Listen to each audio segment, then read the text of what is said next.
Então vamos começar aqui pela lista de perguntas. A primeira delas que eu tenho aqui é a seguinte: por que os motores a jato são quantificados por empuxo e os motores a hélice por potência, né? Tá. Então, para o caso do motor a jato, né? O que é mais ou menos constante no caso do motor a jato é o empuxo. Então, é por isso que ele é geralmente designado como. Você fala sobre o empuxo do motor a jato. Já no caso da motor com hélice, é a potência que é mais ou menos constante. E o empuxo é que vai ser bastante variável. Porque depende justamente do desempenho da hélice. Então a potência disponível, no caso da hélice, vai ser um produto, né, da potência do motor que está acoplado à hélice a, o rendimento justamente dessa, ou o desempenho, né, dessa hélice. O ETA aqui que a gente chama de eficiência da hélice. Tá? Então, esse é o caso do motor a jato. Veja como a potência disponível vai variar com a velocidade, mas o empuxo é basicamente independente da velocidade. Então, no caso da hélice, do motor a hélice, é a potência que é basicamente constante com velocidade e é o empuxo que vai variar com a velocidade. Então, aqui você veja, isso está mais claro aqui nessa figura.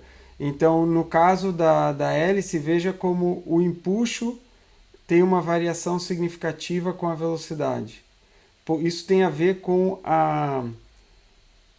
o desempenho ou a eficiência da hélice como função da velocidade. E já no caso do motor a jato, você vê que a potência, ou que, desculpa, o empuxo é praticamente constante com a velocidade. Tá? Então essa seria a razão para falar de motores a jato, principalmente falar de empuxo de motor a jato e potência do motor a hélice. Alguém perguntou aqui sobre, por exemplo, no caso, é uma pergunta que não é diretamente relacionado com a disciplina, mas eu achei que valia a pena para eu falar um pouco sobre isso, que é a pessoa, né, o aluno tem interesse em seguir um pouco uma trajetória acadêmica, assim, no sentido de tornar-se um pesquisador ou né, pode ser dentro de uma empresa também, não necessariamente a atividade de pesquisa é só ligada à universidade. E tem institutos de pesquisa, tem empresas, algumas empresas, e sim a universidade também, né? Então, o que eu sugeri e que eu acho que vale não só para quem for seguir uma carreira mais acadêmica, mas um diferencial na formação é se envolver com atividades de iniciação científica, como PIBIC, PIBIT, né, o tecnológica, iniciação tecnológica. Essa é uma vantagem, assim, é uma tradição dos cursos de graduação em engenharia na Universidade Federal de Santa Catarina, e apesar da gente ser um centro novo, a gente incorpora um pouco essa cultura da iniciação científica e dos projetos de pesquisa envolvendo bastantes alunos. Então eu sugiro isso como uma atividade importante. Aqui tem uma pergunta, como se dão... outra pergunta é sobre estágio, né? Se poderia fazer um estágio no estrangeiro, né? O estágio fora do país. Sim, essa é uma possibilidade. Tem muitas pessoas que fazem. Existe um requisito para cumprir o estágio obrigatório, para validar esse estágio como estágio obrigatório, mas satisfazendo os requisitos, é plenamente possível. Eu fiz isso na minha graduação, por exemplo, eu fiz estágio curricular obrigatório fora do país, e outras pessoas, muitas pessoas fazem isso, tá? Então, é plenamente possível. Só é importante você se informar com antecedência quais são os requisitos, porque tem uma carga horária mínima e para fazer o estágio curricular obrigatório. E também é importante fazer um planejamento adequado para que você consiga fazer o estágio sem ter que causar, ou sem causar problemas para o seu semestre acadêmico, vamos dizer assim. Tá? Então isso aí é importante também. Porque às vezes a empresa gostaria que você tivesse lá numas datas que às vezes tem dificuldade de conciliar com o calendário acadêmico. Então isso é importante fazer um planejamento a priori e também procurar as oportunidades com bastante antecedência, pelo menos aí 8 a 6 meses de antecedência.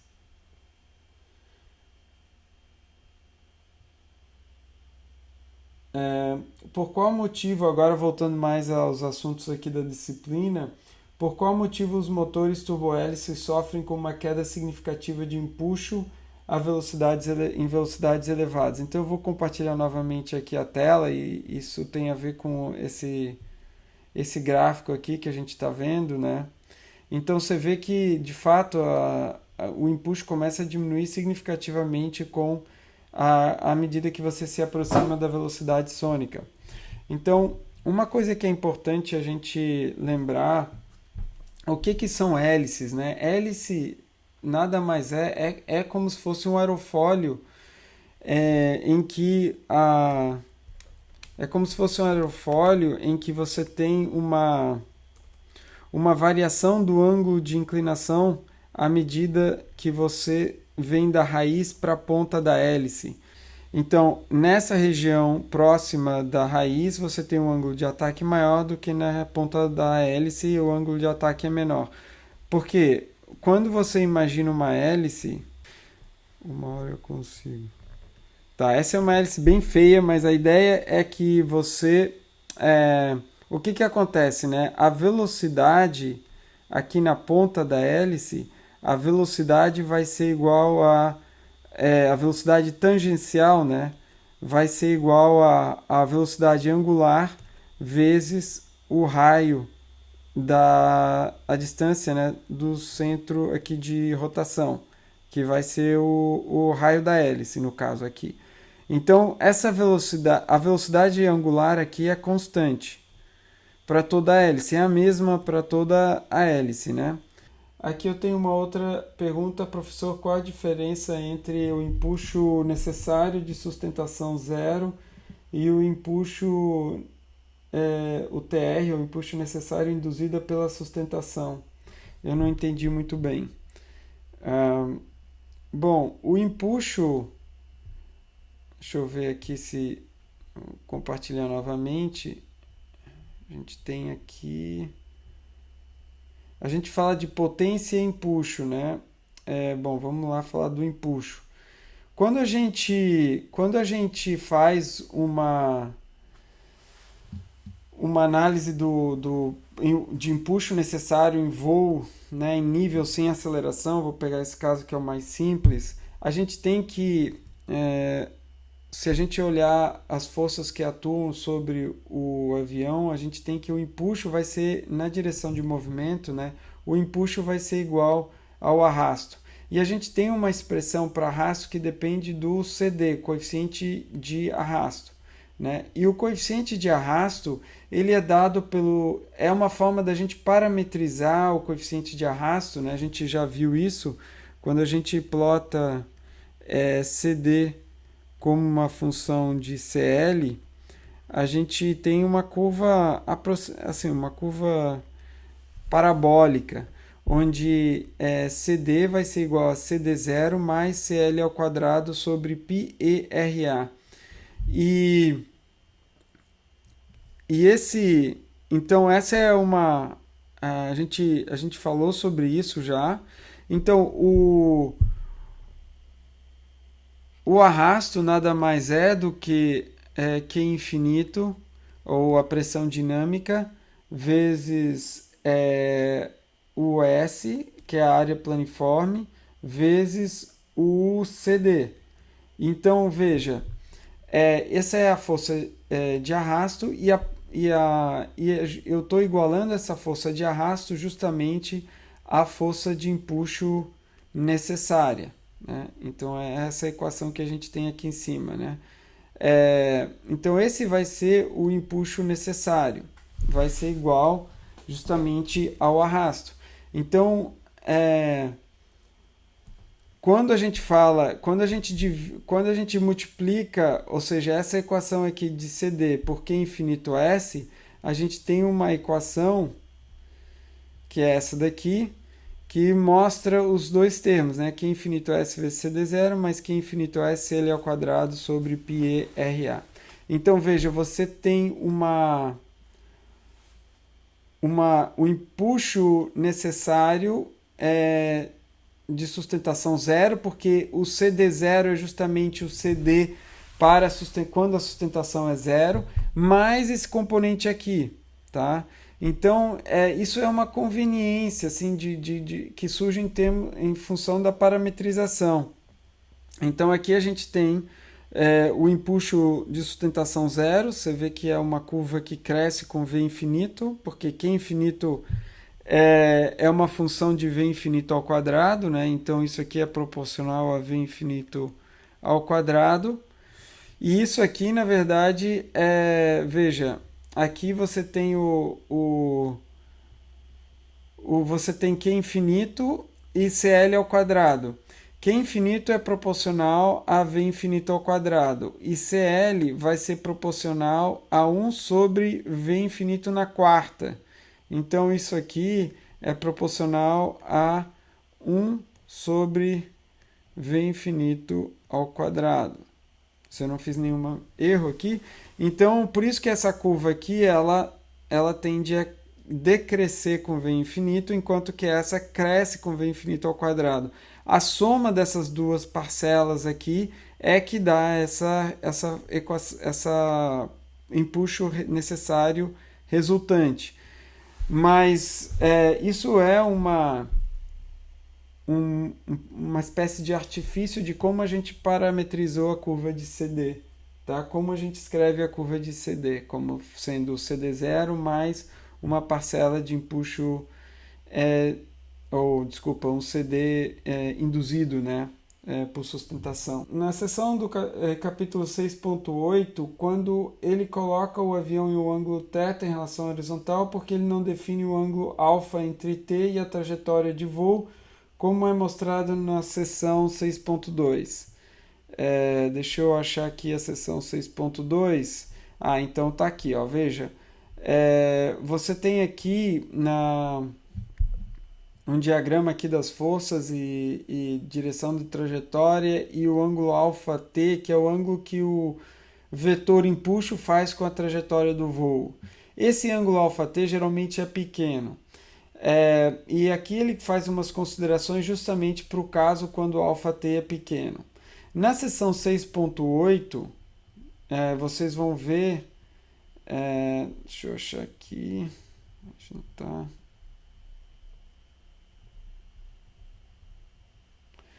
Então, na seção 6.8, aqui, você tem esse ângulo, você mostra um avião em subida e tem o ângulo θ, mas o ângulo alfa t aqui é igual a zero. Alfa t igual a zero. Ele faz essa consideração no texto, tá? Ele explica que ele vai considerar o caso que o empuxo está alinhado com a trajetória do voo, tá? Então, supõe-se que o empuxo esteja alinhado com a trajetória de voo, tá?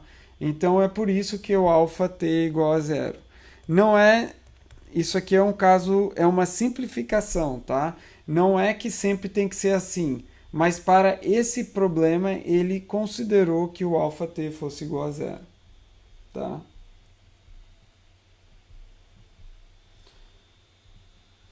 Porque em muitos casos de voo consideramos a aceleração igual a zero? Quando a aeronave sobe, ela não tem aceleração para cima? Sim, a gente parte geralmente do caso mais simples, né, que é o de aceleração igual a zero, porque primeiro é mais fácil de analisar e segundo, se você pensar num voo, a maior parte do tempo, em geral, o voo está na condição de cruzeiro. E na condição de cruzeiro, ali a aceleração é zero ou muito pequena. Então, em geral, a aceleração igual a zero é a maior parte do voo. Claro, temos que considerar as situações onde a aceleração é não nula, e isso é feito na segunda parte do capítulo 6. E quando vocês estudam dinâmica de voo, que vocês vão estudar, no caso, mecânica de voo, uma disciplina de mecânica de voo, vocês vão analisar essas questões com muito, muito mais detalhe do que aqui nessa disciplina introdutória. Existem equações para calcular o coeficiente de arrasto parasita ou isso depende de experimentos, né? A gente pode estimar o arrasto parasita com base em alguns dados de camada limite laminar, camada limite turbulenta, dados de aerofólio, porque esse componente, né, de arrasto parasita compreende o arrasto por atrito e também o arrasto em outras superfícies do avião. Você tem a fuselagem, né, que está incluído ali, o arrasto o arrasto parasita inclui essa componente. Então, tem também o arrasto de pressão, no caso de superfície que esteja com você vai ter essa componente também. Então, você tem algumas expressões, a gente já viu algumas dessas expressões para calcular o arrasto parasita, mas quando a gente fala de um avião como um todo, você teria que dividir, achar expressões para cada uma das partes do avião. Em geral, você consegue, né, existem dados experimentais que são usados também. Então, ou cálculos computacionais também para calcular esse tipo de arrasto. Não consegui entender como é achado de modo prático a velocidade necessária e a velocidade disponível. Poderia esclarecer? Eu acho que aqui a pessoa estava querendo dizer potência ou empuxo necessário e empuxo disponível, né? A gente não usou esse conceito de velocidade necessária, né? Então, o empuxo, vamos falar, por exemplo, de empuxo disponível e empuxo necessário. Eu acho que a gente já falou, por exemplo, de empuxo necessário. O empuxo necessário vai ser um empuxo requerido para você vencer a força de atrito, por exemplo, no caso de voo em nível não acelerado. O empuxo disponível, como a gente viu, depende do tipo de sistema de propulsão que você está usando. Se você está usando um motor hélice, você tem, por exemplo, isso aqui lá vamos lá, está falando de potência, né? Se você tem um motor a hélice, aqui você tem, por exemplo, o empuxo disponível. Se você tem um motor a turbojato, você tem aqui está a curva de empuxo disponível. E também podemos falar de potência disponível e potência necessária. No caso de voo plano em nível e sem aceleração, você tem que, ou seja, a potência disponível vai ser igual ao empuxo disponível vezes a velocidade. Potência é força vezes velocidade, tá? Ou força ou trabalho por unidade de tempo, é uma outra forma de pensar. Então essa potência disponível ou vai vir dessa equação ou vai vir dessa curva aqui, tá? Então é por isso que, ou seja, esse é o conceito de potência disponível, tá? E a potência necessária vai vir da multiplicação, né? A potência necessária, que a gente chama de PR, vai vir justamente do empuxo necessário vezes a velocidade V infinito, velocidade de deslocamento, tá? E essa potência necessária vai depender da condição de voo, mas supondo que estejamos em voo em nível sem aceleração, isso vai ser justamente igual ao arrasto vezes V infinito. E aí a gente viu como podemos calcular o arrasto com base na curva no polar de arrasto, por exemplo, tá? Então, com isso, eu respondi as perguntas que foram enviadas. Algumas pessoas perguntaram sobre os exercícios 6.3 e 6.5. Então, eu vou falar brevemente aqui sobre esses exercícios. Eu não vou fazer todo o exercício, tá? Eu vou indicar como fazer. Considere uma aeronave modelada no Fairchild Republic A10, um avião a jato bimotor. O avião tem as seguintes características: área da asa 47 metros quadrados, razão de aspecto 6,5, fator de eficiência de Oswald 0,87, peso. Isso aqui não é 103 newtons não, né? Eu acho que isso aqui fica meio evidente. Isso aqui é 103.047 newtons. E coeficiente de arrasto de sustentação zero igual a 0,032. O avião é equipado com 2 motores a jato. Isso aqui também não isso aqui é 40.000, né? 298 newtons de empuxo estático, cada ao nível do mar. Ou seja, são 2 motores, então o empuxo total é o dobro disso daí, né? Então a pergunta, aí você tem 4 itens, né? Primeiro item é: calcule e insira em um gráfico a curva de potência necessária ao nível do mar. Então, se a gente pensar, então eu vou aqui colocar alguns dos dados, né? A gente tem que a área planiforme é 47 metros quadrados. A gente tem uma razão de aspecto de 6,5. A gente tem o fator de eficiência de Oswald de 0,87. A gente tem o peso igual a 103,047 newtons. A gente tem o CD0 igual a 0,032.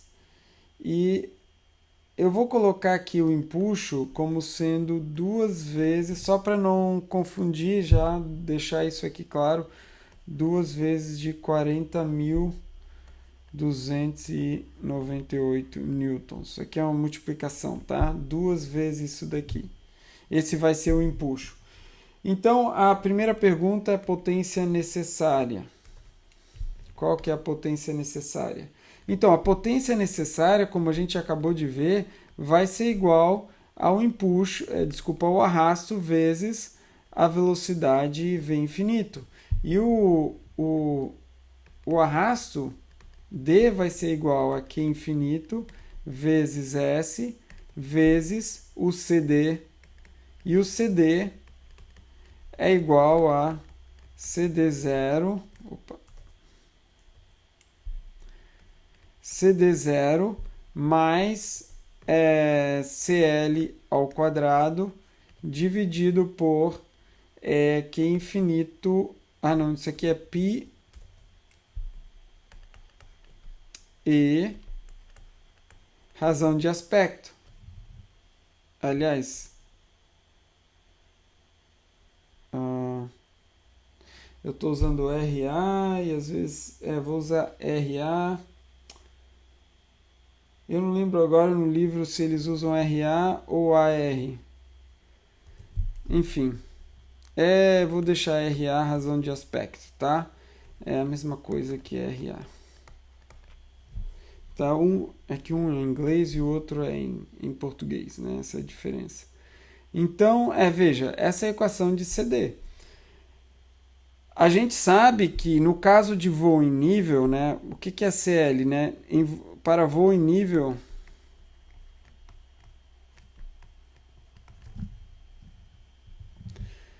para voo em nível, eu tenho que L vai ser igual ao peso. Portanto, o CL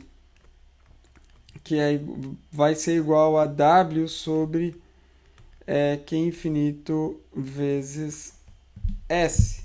Tá? Então a gente pode substituir o CL aqui nessa expressão e a gente vai ter que CD é igual a CD0 mais W ao quadrado sobre Q infinito ao quadrado, S ao quadrado, π e razão de aspecto. Então, com essa equação aqui, o que a gente já tem? A gente já tem CD0, a gente já tem W ao quadrado, a gente quer achar a potência, né, que é D vezes V infinito, potência necessária, né? Então, o que mais? A gente tem o fator de Oswald, a gente tem o RA, tá? Então, vocês podem fazer um gráfico e Q infinito, né? Lembrando o que é Q infinito, a pressão dinâmica, é igual a 1 meio de ρ infinito, V infinito ao quadrado. Então, você tem ρ infinito porque você está a nível do mar. Você sabe qual que é esse valor. E V infinito, ou seja, você vai fazer o que você vai fazer? Você vai fazer um gráfico de potência necessária como função de V infinito. Você vai ter alguma curva assim e que você vai poder plotar com base nessas informações aqui, né? Basicamente, você vai ter o arrasto, você vai ter que multiplicar o valor de CD por Q infinito e por S, e tudo como função de V infinito. Se vocês fizerem as contas, eu tenho uma expressão que é assim, né? CD 0 vezes 1 meio de ρ infinito V infinito ao cubo vezes S mais W ao quadrado sobre 1 meio de ρ infinito V infinito S π e razão de aspecto, tá? Então essa seria essa curva aqui. E vocês têm todas as informações necessárias para construir essa curva. Agora, a segunda parte do problema pergunta, o item B, a velocidade máxima ao nível do mar. Então, B... Opa.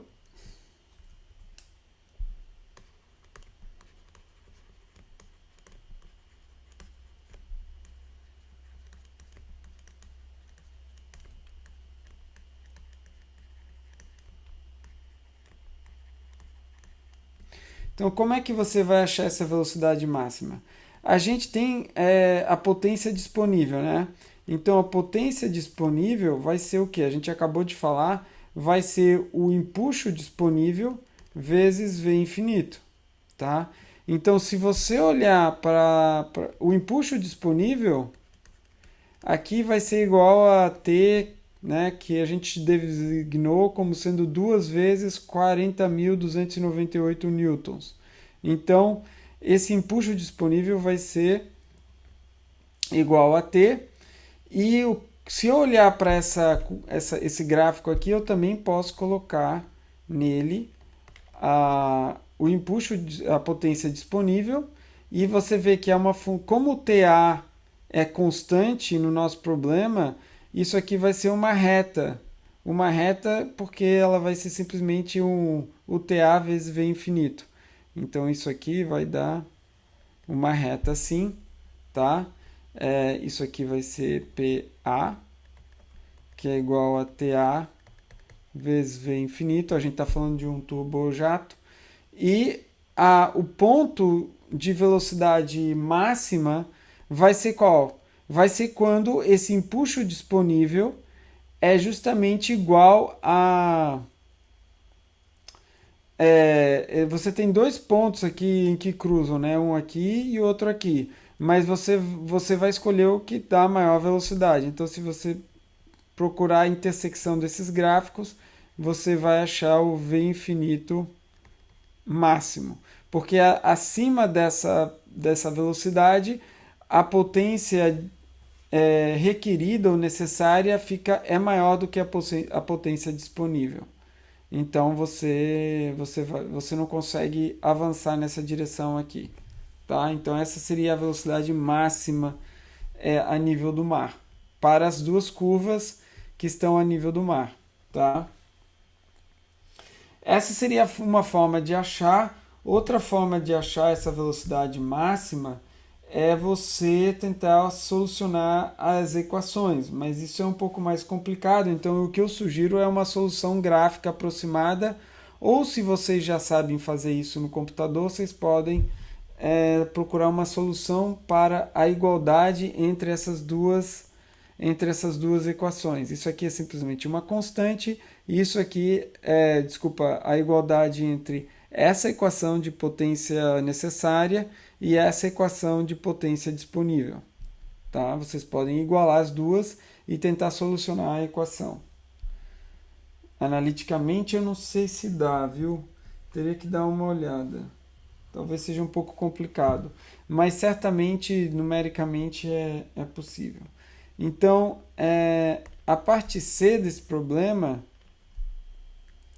é a mesma coisa, eu acho, só que para o caso em nível a uma certa altitude, né? Então, a parte C calcula e insere um gráfico a curva de potência necessária a 5 km de altitude. A 5 km de altitude. O que muda nessa equação para 5 km de altitude? A única coisa que muda é a densidade. Então é substituir o valor correspondente. O que na verdade o que você tem que fazer é achar o ρ infinito para altitude geométrica igual a 5 km. Tá?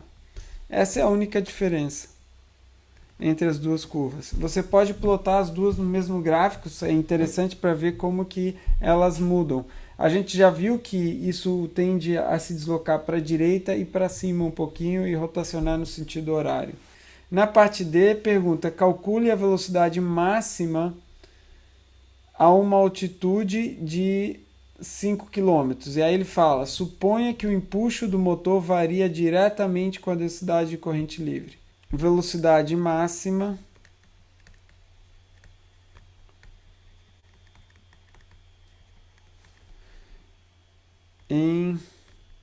a 5 km de altitude. Então, o que muda? Ele está dizendo para você considerar que o empuxo, no caso o empuxo disponível, vai ser proporcional à densidade, certo? Então, se você vai variar com a densidade linearmente. Então, se você calcular empuxo disponível a nível do mar, que eu vou chamar de SL, sobre empuxo disponível em altitude, vou chamar ALT, então isso vai ser igual a ρ infinito a nível do mar sobre ρ infinito em altitude, de tal forma que eu posso calcular o empuxo disponível em altitude como sendo igual ao empuxo disponível a nível do mar vezes ρ infinito de altitude sobre ρ infinito ao nível do mar. Então você vai usar uma equação assim para corrigir a altitude, corrigir o empuxo disponível a nível do mar que foi dado no problema, no enunciado do problema. Então, na verdade, como o ρ infinito em altitude é menor sobre ρ infinito a nível do mar, é menor do que 1, então eu tenho que ter o empuxo disponível em altitude vai ser menor do que o empuxo disponível a nível do mar. Então a gente espera que essa curva aqui, que é uma curva, quando a gente fala de potência disponível, essa curva ela é uma reta, essa reta vai se deslocar para cá. Então a velocidade máxima vai diminuir. A gente está olhando esse caso aqui, que é um caso de avião a jato, né? Então veja, a primeira curva é a potência, aqui a potência máxima, a potência disponível, e aqui a potência necessária ao nível do mar. A intersecção aqui nesse ponto vai dar a velocidade máxima. Aqui tá errado, isso aqui é a velocidade máxima a nível do mar.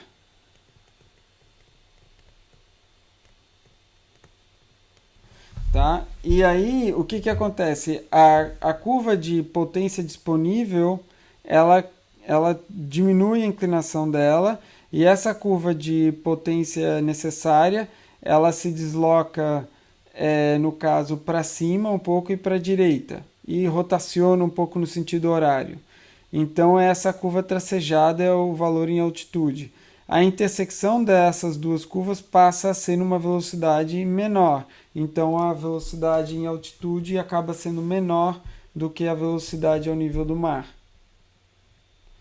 Isso para o caso... Isso aqui seria o caso do motor hélice, certo? Onde a potência disponível ela é praticamente constante com a velocidade, e você vê que ela diminui bastante em altitude, de tal forma que a velocidade máxima em altitude também é menor. Então essa seria a parte D, tá, do problema 6.3. O problema 6.5 é associado a esse problema 6.3, vamos lá ver. A partir das informações geradas no problema 6.3, calcule a razão de subida máxima para o avião a jato bimotor ao nível do mar e a uma altitude de 5 km. Tá? Então, é o mesmo problema, é os mesmos dados, né, que a gente vai usar, só que agora a gente está falando de razão de subida. Então, deixa eu mostrar aqui o que a gente faz para calcular a razão de subida, né? A razão de subida, ou seja, se você olhar esse diagrama aqui de um avião voando, subindo, né, você vai ver que a velocidade vertical é o que a gente chama de razão de subida. Então, se ele está voando com uma velocidade v infinito na direção da trajetória, a velocidade vertical vai ser v infinito vezes seno de θ. E essa velocidade vertical é o que a gente chama de razão de subida, que vem do inglês rate of climb. Então, R/C, né? Razão de subida. E se você olhar o diagrama de forças, na direção da trajetória, o que a gente tem é que empuxo tem que ser igual a... Ou seja, aqui é uma razão de subida não acelerada, né? Ou seja, a gente ainda está sem aceleração. Então, aliás, isso remetendo à pergunta que foi feita aí, nem sempre se você está subindo, não necessariamente você tem que estar acelerando. Você pode estar subindo com velocidade constante, tá? Que é o caso que está sendo mostrado aqui. Na prática, quando o avião decola, ele geralmente sobe com uma certa aceleração, né? Mas depois ele pode atingir uma velocidade constante também de subida. Então, na direção da trajetória, a gente tem empuxo, na direção contrária tem o arrasto, D, e tem uma componente do peso, ó, W vezes seno de θ. Então, isso aqui é o equilíbrio de forças na direção da trajetória do voo. Na direção perpendicular à trajetória do voo, a gente tem sustentação de um lado e do outro peso vezes o cosseno de θ, onde θ é o ângulo que a trajetória do voo faz com a horizontal. Ok, então essa é a situação que você tem para uma razão de subida constante. Se você quiser, então, achar como é que a gente acha o valor de potência de a razão de subida, né? A gente acabou de ver que a razão de subida é V infinito seno de θ, né? Então, o que a gente faz é pegar essa equação aqui, ó, e multiplica ela por V infinito. Então, você obtém a equação 6,47, que é T vezes V infinito é igual a D vezes V infinito mais W V infinito seno de θ. Isso aqui é justamente a razão de subida. Então, a gente pode passar o que não é esse termo para o lado esquerdo da equação. E isso aqui, você há de reconhecer, empuxo vezes V infinito é a potência disponível. E D vezes V infinito é a potência necessária. Né? Em geral, essa potência necessária para um voo em subida não é exatamente igual à potência necessária para um voo em nível. Né? Agora a gente não está mais em nível. Só que aqui ela é feita uma simplificação e consideramos que dV infinito seja igual à potência necessária em nível. Tá? Então isso é uma simplificação, mas é o que é adotado no livro aqui. Então, no final das contas, a gente trata esse termo aqui como sendo justamente o excesso de potência, ou seja, a diferença entre a potência disponível e a potência necessária. E a razão de subida vai ser então igual ao excesso de potência dividido por W, que é o peso. Então, essa é a expressão que a gente obtém para a razão de subida. E a razão de subida vai ser uma função da velocidade, da velocidade V infinito, porque você veja, aqui você tem o excesso de potência vai variar ao longo dessa... Isso aqui é o caso por um motor hélice, então veja que o excesso de potência é de um certo tamanho, à medida que você aumenta a velocidade, o excesso de potência vai diminuindo. E aqui você tem um motor jato e o excesso de potência também é uma função da velocidade. Tá? Veja que o motor hélice tem um excesso de potência maior em baixas velocidades do que o excesso de potência do motor a jato. Então, o motor a hélice é capaz de fazer arremetidas mais rápidas. Tá? Então, isso é uma característica desejável. A razão de subida máxima vai ocorrer quando o excesso de potência for máximo. Então, como que você determina isso, né? O ponto onde o excesso de potência é máximo? Como no nosso caso, a gente pode fazer de diferentes formas. Pode até fazer de uma forma analítica, mas para fazer de forma analítica, vocês teriam que conhecer um pouco de cálculo diferencial e achar o mínimo de uma função. Se vocês já sabem fazer isso, vocês podem fazer. Tá? Eu acho que vocês estão fazendo cálculo 1 e em cálculo 1 a gente aprende, né, achar mínimo de função. Vocês já aprenderam a fazer isso ou não?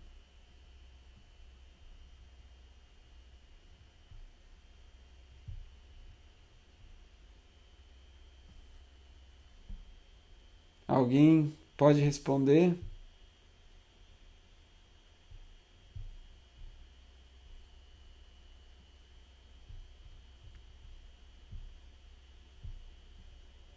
Tá, vocês viram agora, recentemente, achar o mínimo de uma função, tá? Usando a derivada da função.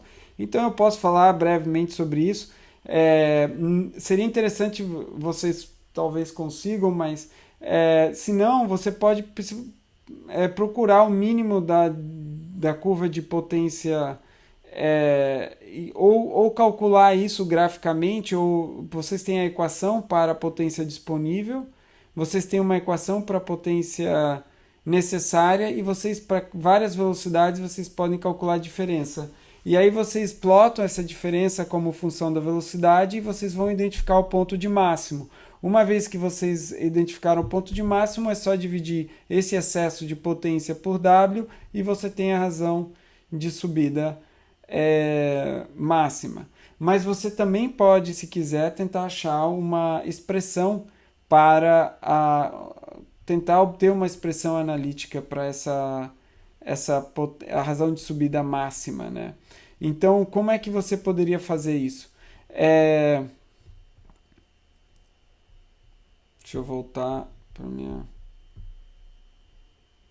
Então, o que a gente está procurando, né? A gente tem a razão de subida, que chama R/C aqui, vai ser o excesso de potência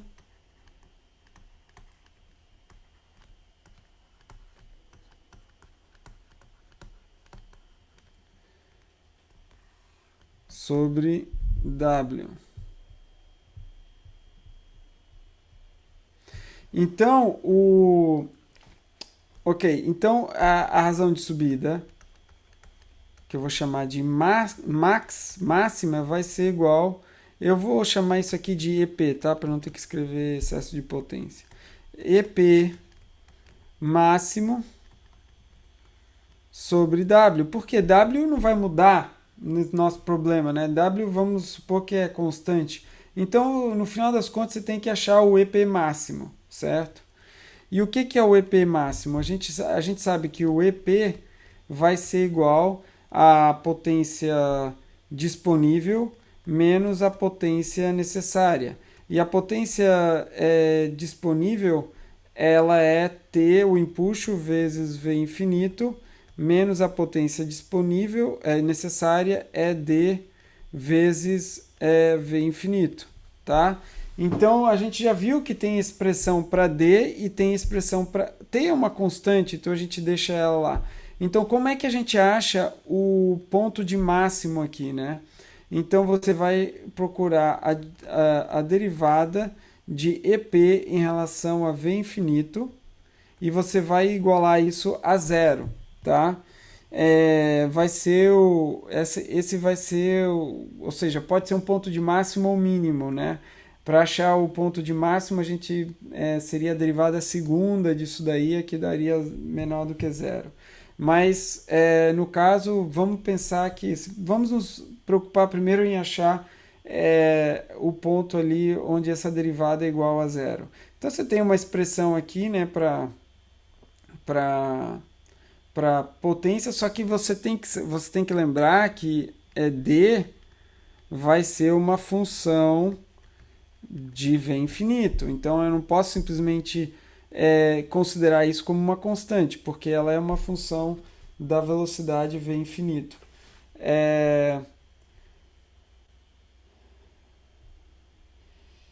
Existem algumas formas diferentes de fazer isso, tá?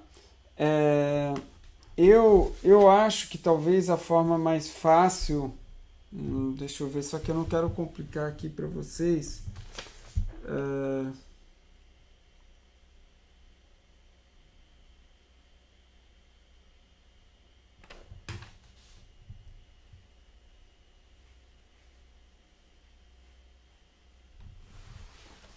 Mas deixando assim de forma mais explícita, a gente tem que EP vai ser igual a empuxo vezes V infinito menos D. D vai ser igual a 1 meio de ρ infinito V infinito ao quadrado S, que multiplica CD zero mais CL ao quadrado, a gente já viu que é W ao quadrado sobre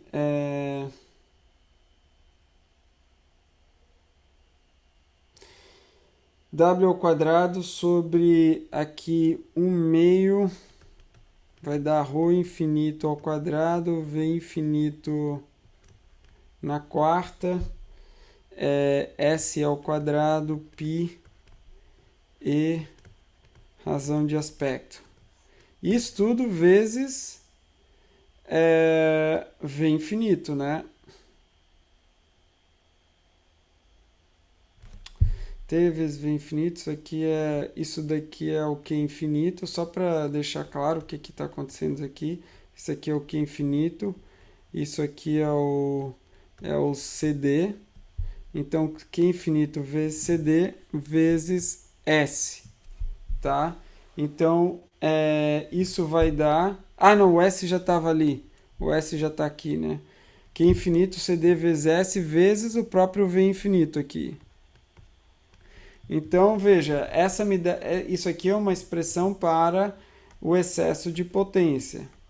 Então, se eu simplificar isso, eu vou ter T V infinito menos 1 meio de ρ infinito V infinito. Veja que V infinito vezes V infinito ao cubo vezes S vezes CD0. Agora eu vou ter um outro termo aqui que vai ser menos W ao quadrado.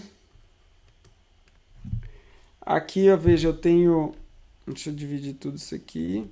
W ao quadrado. Aqui, ó, eu tenho aqui... lembra que isso aqui nada mais é... Ah, isso aqui eu acho que é 1/4, hein? Não, meio não. Peraí. Esse termo aqui é 1/4. Cadê? Apagador.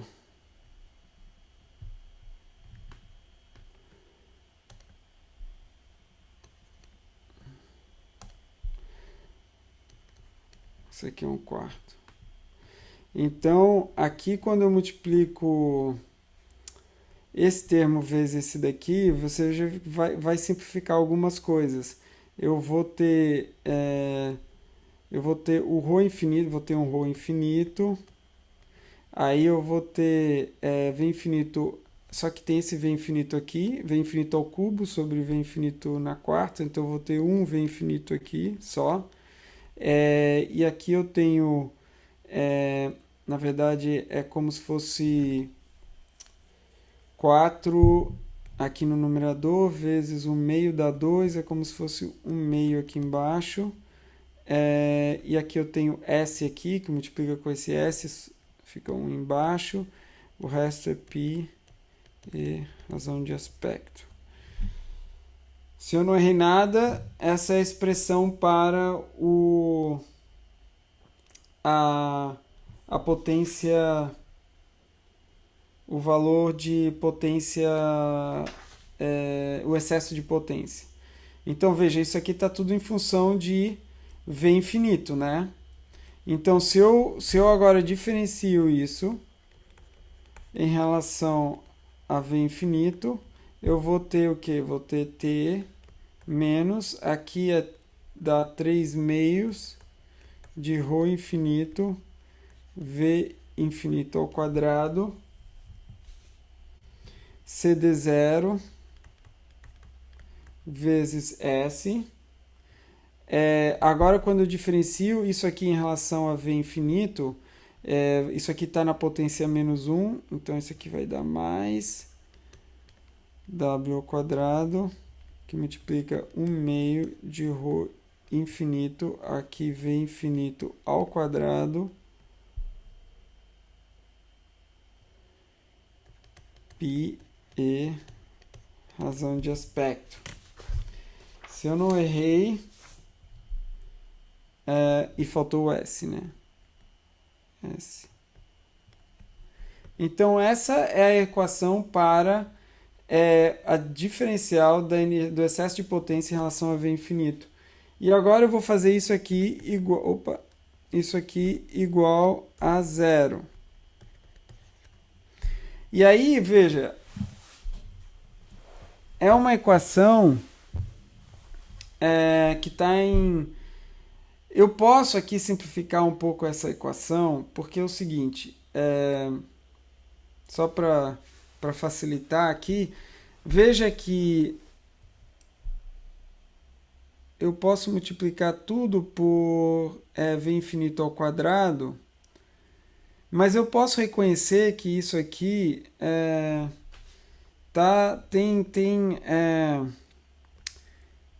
quando essa expressão eu tenho aqui, ó, 3 meios de ρ infinito v infinito ao quadrado, e aqui eu tenho 1 meio de ρ infinito v infinito ao quadrado. A gente sabe que isso aí é Q infinito. Então, isso aqui vai ser igual a t menos 1 meio de Q infinito CD0 S mais W ao quadrado sobre Q infinito S π e razão de aspecto. E eu quero que isso seja igual a zero.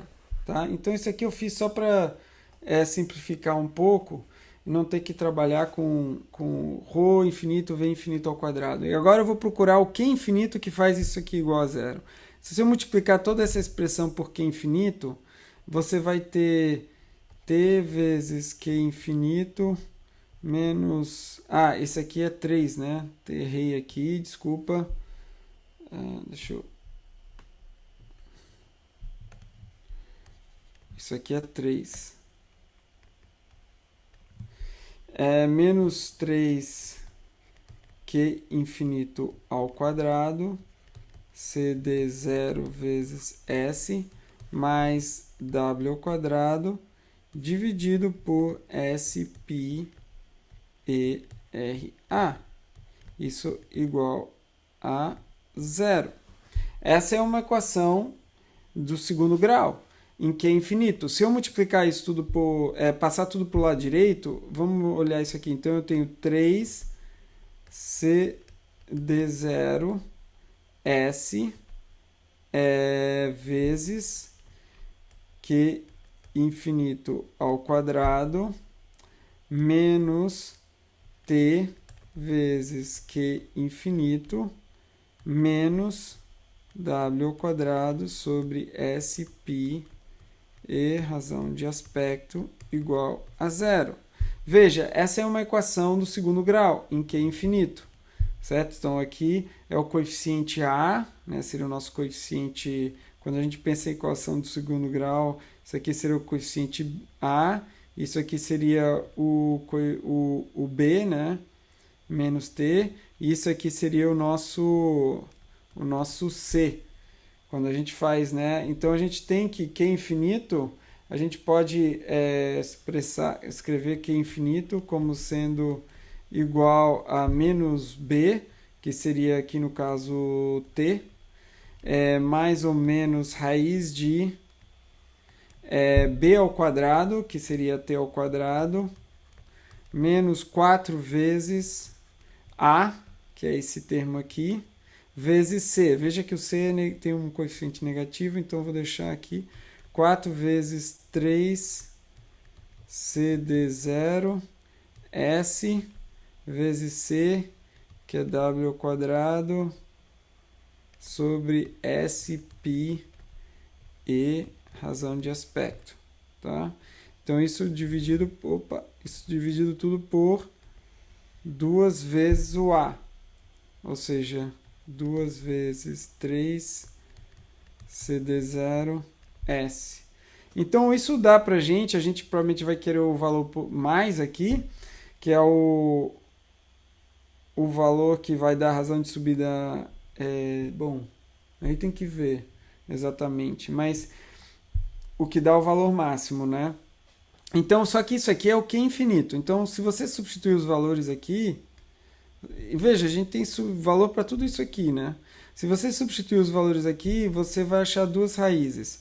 E só que o V infinito vai ser igual a 2 vezes o Q infinito sobre o ρ infinito, raiz disso daqui, certo? Porque Q infinito é igual a 1 meio de ρ infinito V infinito ao quadrado. Então, você vai achar, a partir dos valores de V infinito, de Q infinito, você acha o V infinito. E lembrando que o excesso, a razão de subida, vai ser igual ao excesso de potência máximo sobre W, o RC máximo, Então você tem que pegar esse valor de V infinito que você achou e substituir na expressão para excesso de potência. Vou ter que voltar aqui e colocar o valor de V infinito aqui nessa expressão e você vai achar o excesso de potência máximo, dividir pelo peso e você acha a solução. Isso é uma forma analítica de achar, tá? Mas a gente viu, eu não espero que vocês façam isso, vocês poderiam fazer graficamente, tá? Graficamente é um pouco mais fácil. Pelo menos é mais direto, assim, né? Mas é menos preciso, né? Então, analiticamente, você teria como achar diretamente essa resposta aí. Tá, pessoal? Então era isso que eu queria mostrar sobre esses dois exercícios. Vocês têm alguma outra dúvida? Ok, pessoal, então é isso. Desejo aí um bom resto de semana para vocês e até a semana que vem.